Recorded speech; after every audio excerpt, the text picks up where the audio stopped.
What's going on, guys? I'm Misery's Company here with a Red-Green Law deck profile, just to show you what I currently play in the deck. I have a lot of fun with this deck. The play style and the ability are a lot of fun. Um, just the ability to swap in and out. You feel like Law sometimes, just like shamblesing all your cards around. The one thing I will say about this deck is it is kind of complicated to pilot. You have a couple of steps you gotta think about ahead of time. But besides that, I have a lot of fun playing this deck. I'd recommend it. It's a super lot of fun. It's relatively inexpensive except for the Laws and the Zoros.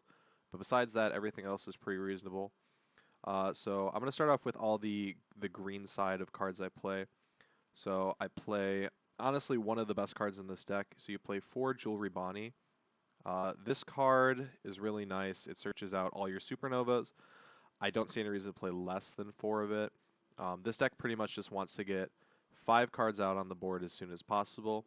If you're unfamiliar with Red Green Law, his ability is that while you have 5 characters on your board, you can rest 2 Dawn to return 1 character to your hand and play another character of the opposite color that costs 5 or less. So the object is to essentially fill your board with a bunch of low-cost characters, shambles them back to hand, and then play 5 cost Law, 5 cost Luffy, Zoro, the big beaters in your deck for relatively cheap. So we search those out with Jewelry Bonnie. Um, we play only 2 of the Bedge, 2 Bedgies. He's a blocker, he's a supernova, he's pretty easy to search out. I'm honestly considering about bumping him up a couple and replacing some of the killer blockers. I play 3 of the killer blockers. I like the ability to draw in this deck. You're trying to get as many pieces as you can on board, and a 2 cost that draws you is actually pretty reasonable. Because again, I'm just trying to get searches as much as I can, reload my hand. It's just trying to overwhelm the opponent with just a board. I only play 2 of the starter deck killers. This card is very nice for trying to, it KOs a rested card. It's just good. KOs a rested 3 or less.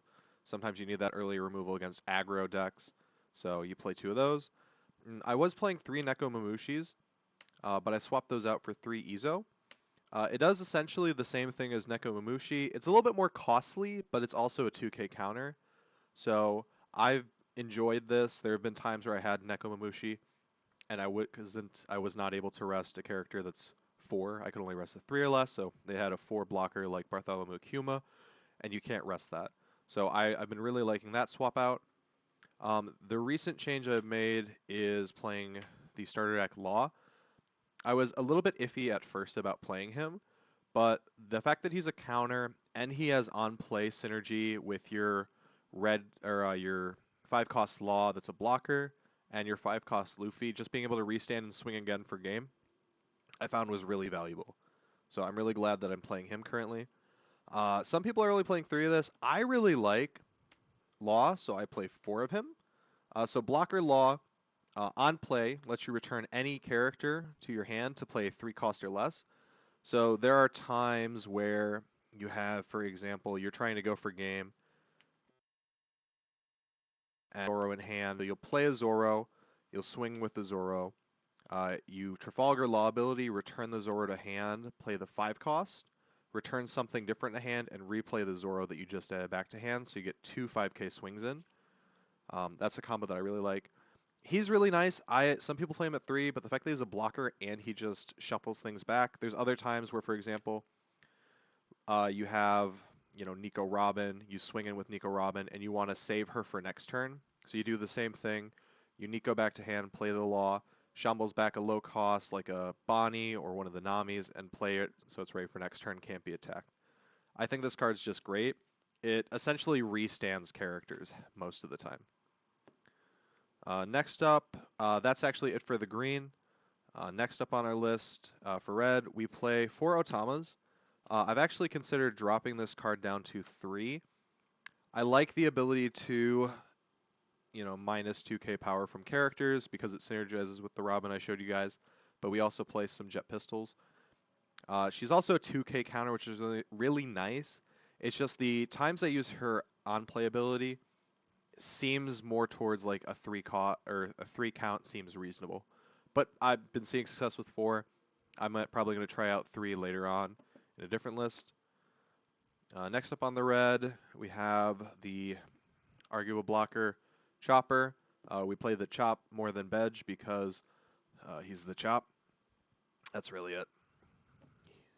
So I think we play a total of 10 blockers, 4 of the Laws, 4 of the Choppers, and then 2 Bedgies. I play 2 of the starter deck Namis. This I would consider bumping up to 3. I thought 2 would be fine because the idea she really does nothing except attach Rusted Dawn. But the number of times I want to see this card, it's just I'm honestly thinking about doing 3, possibly bumping up to 4. She's a 1k counter in hand and just the ability to drop it, and then later turns when you're kind of struggling with Dawn, just the ability to have that 1 additional attach is really nice, especially for the 5-drop Luffy that we play. Besides her, we play the new Nami, the Searcher Nami. We play 4 of her. Again, this deck just wants to look for cards. So the more cards we can look for, the better. The one downside to this Nami is that it can't search, another Nami, even the starter deck Nami, which is a downside. But, I mean, it searches cards, and that's all this deck wants to do is essentially play cards, reload hand, play more cards, and then swap around. Next up, one of the strongest cards, I think, in this format is Robin. The ability to KO just any 3 cost or 3k power on attack. She takes out all the early game blockers, any of the early game setups for free. You no longer have to swing into Bonnie, things like that. You can just go face and then pop Bonnie for 1 Dawn. It's really nice. I don't have any of the... Oh, what's his name? The promo or the film Beppos from the red Beppos. But he's a pretty good substitute. He's 2k power for 1 less attack power, which I think is reasonable if you're playing Zoro, but I think in this deck, it's just, I think Nico's a little bit better just for the, a little bit of loss on the counter. We only play 3 of the Rush Zoros. He's essentially going to be chip damage. This deck just wants to essentially get a bunch of minuscule chip damages, get your opponents to either drop resources or drop life at just the very optimal amount. So just being able to swing 5 or 6 every turn and then putting him back in hand for next turn is very nice. We only play 3 of the Rush Luffy. I've considered jumping this guy up to 4.